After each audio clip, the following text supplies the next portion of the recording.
Salut, comment ça va? Désolée si je fais du bruit. Et pour l'environnement aussi, je fais du bruit et tout.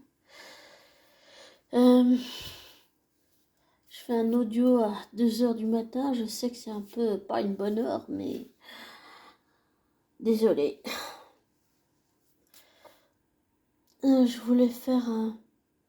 Enfin, je voulais pas faire un audio, mais j'avais plutôt envie de parler.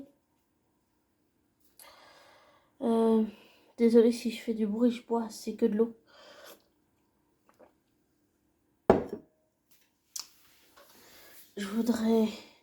J'ai envie de parler de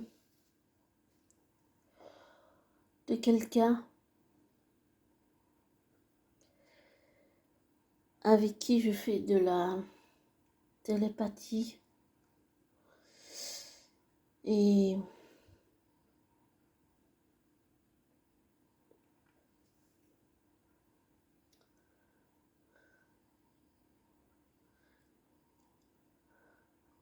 hier, j'ai commencé à chercher quelque chose, des vidéos sur, on va dire, les intuitions, tout ça, pour essayer de m'y retrouver parce que j'avais comme l'impression de me noyer un peu, hein, que c'était le brouillard mental. Et en fait, en écoutant les vidéos de ces personnes qui ont de l'expérience, j'ai compris que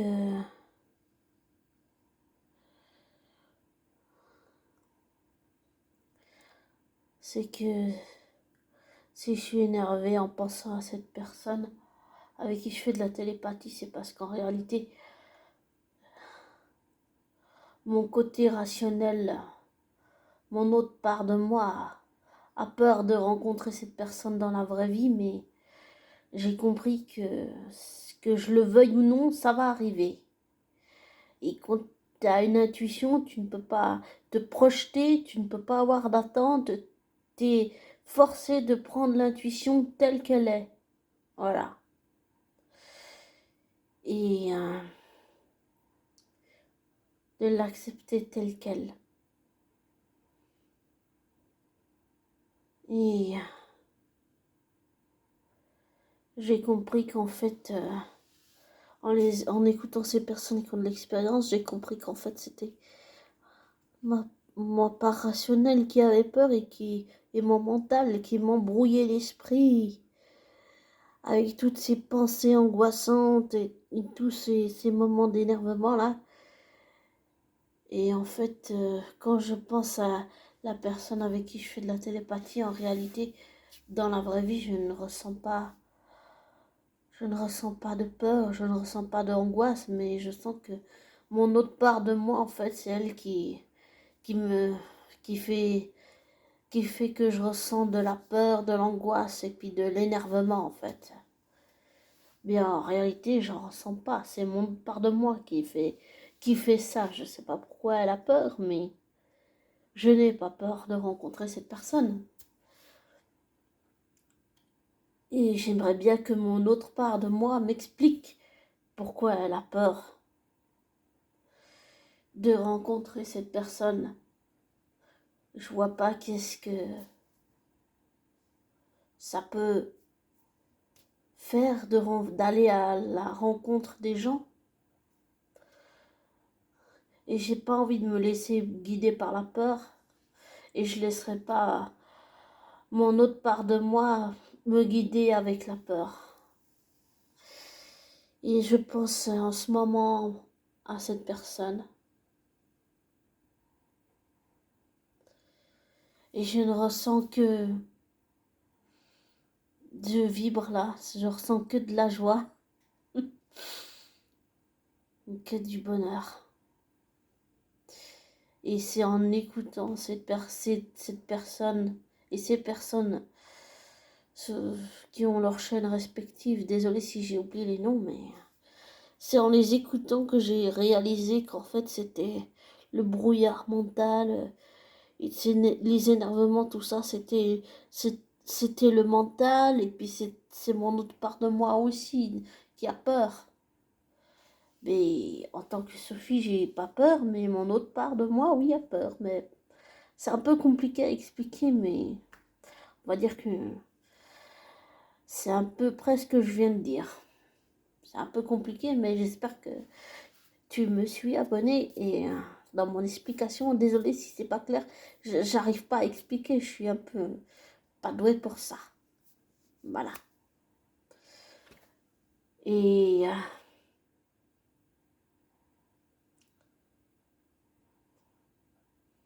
je me réjouis de rencontrer un jour cette personne dans la vraie vie. Et depuis, j'ai moins de peur, panique, moins d'énervement, moins. J'en ai eu un tout à l'heure, mais j'ai décidé de ne pas laisser mon autre part de moi prendre le contrôle en me laissant guider par la peur. Il n'en est pas question.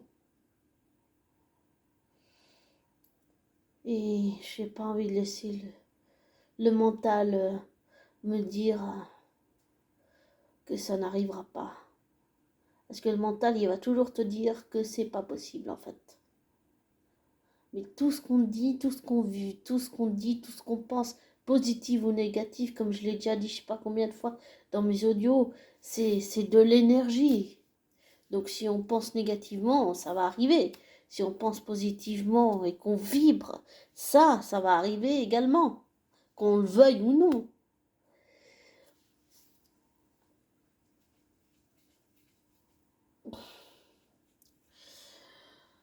Donc voilà, je me dis, d'essayer de prendre les choses comme elles viennent.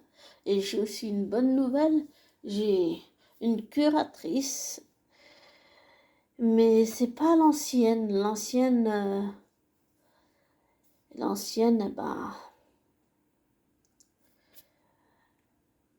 c'est fini quoi. J'en ai pris une autre parce qu'elle avait pas vraiment le temps. En plus, mon ancienne curatrice a toujours des problèmes, alors je pense que ça va s'arranger. Il faut lui laisser un moment. Voilà, ça finira par s'arranger. Et ma nouvelle curatrice, je l'ai rencontrée, super sympa et tout. Et je lui ai parlé un peu de ce que je vis. Je lui ai parlé un peu de tout ça, que je faisais de la télépathie avec cette personne. Et je lui ai dit que oh, c'est un peu déroutant tout ça.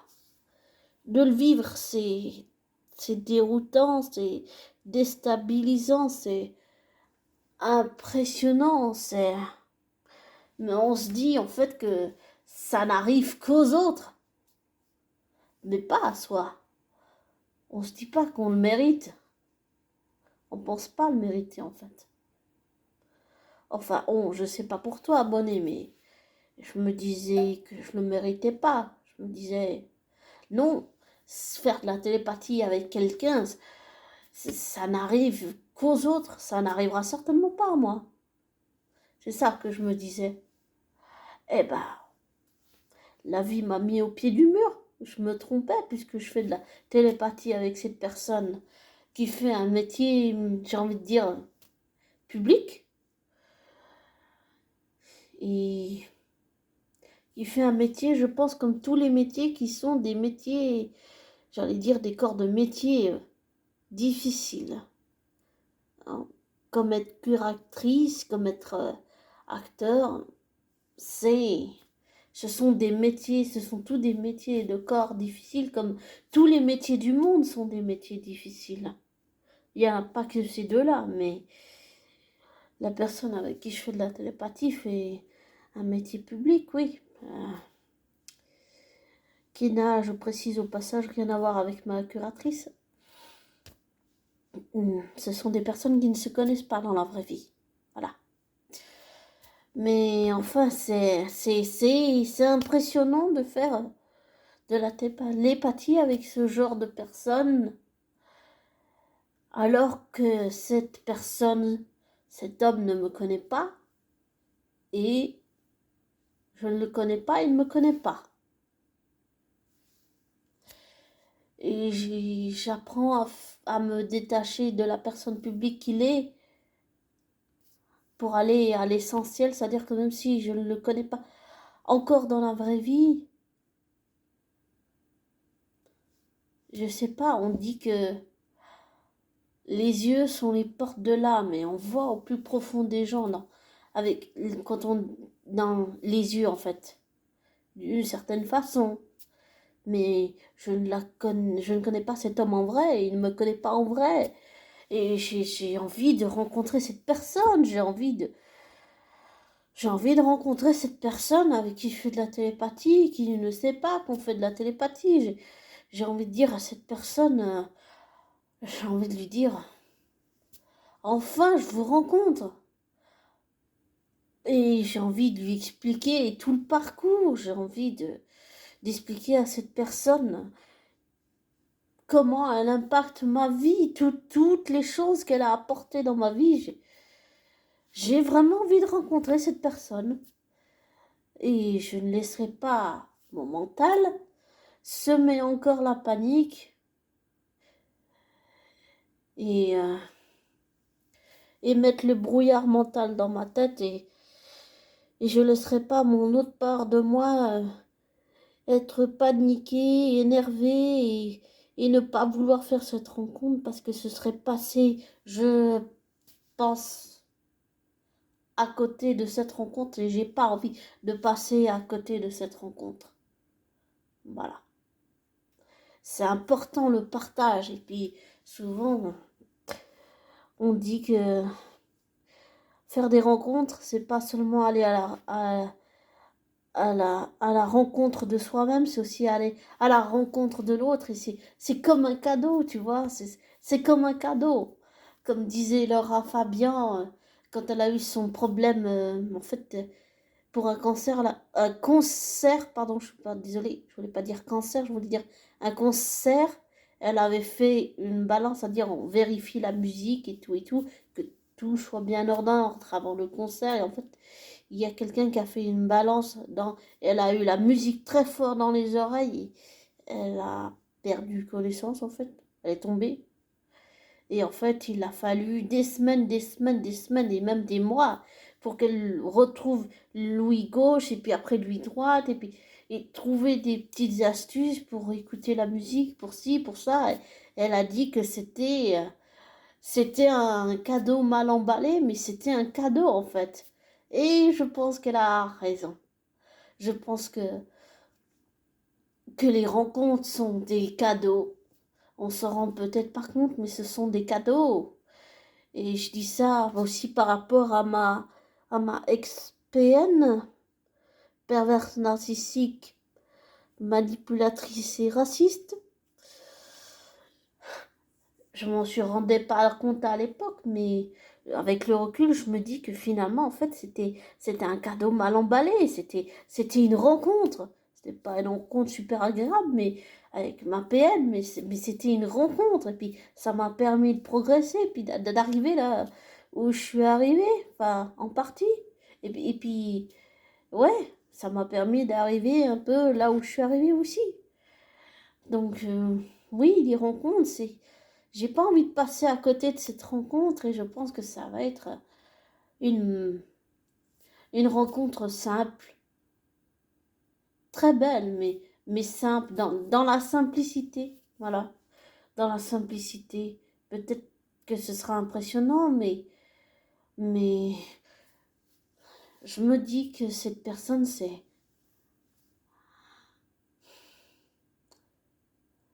je me dis que oui, on est des êtres humains, on est simple, mais en même temps, on est compliqué et complexe. Je pense que cet être humain, cet homme est compliqué, complexe, mais je me dis que j'allais dire, c'est comme monsieur, madame, tout le monde.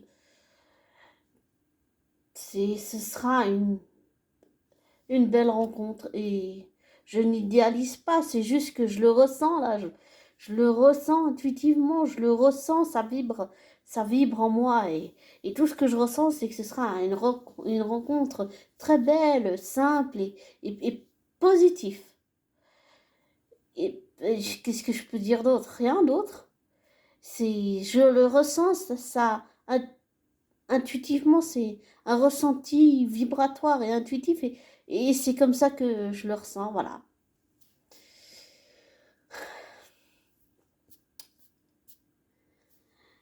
Et pour rappel, à chaque fin d'audio, ne te laisse pas influencer par moi.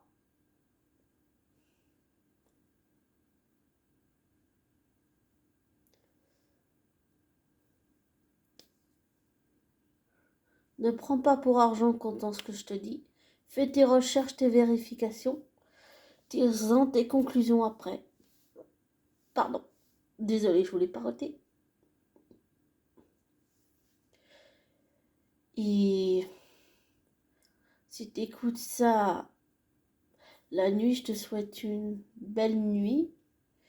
Et si tu écoutes ça la matinée ou la journée, je te souhaite une belle matinée ou une belle journée. Prends soin de toi.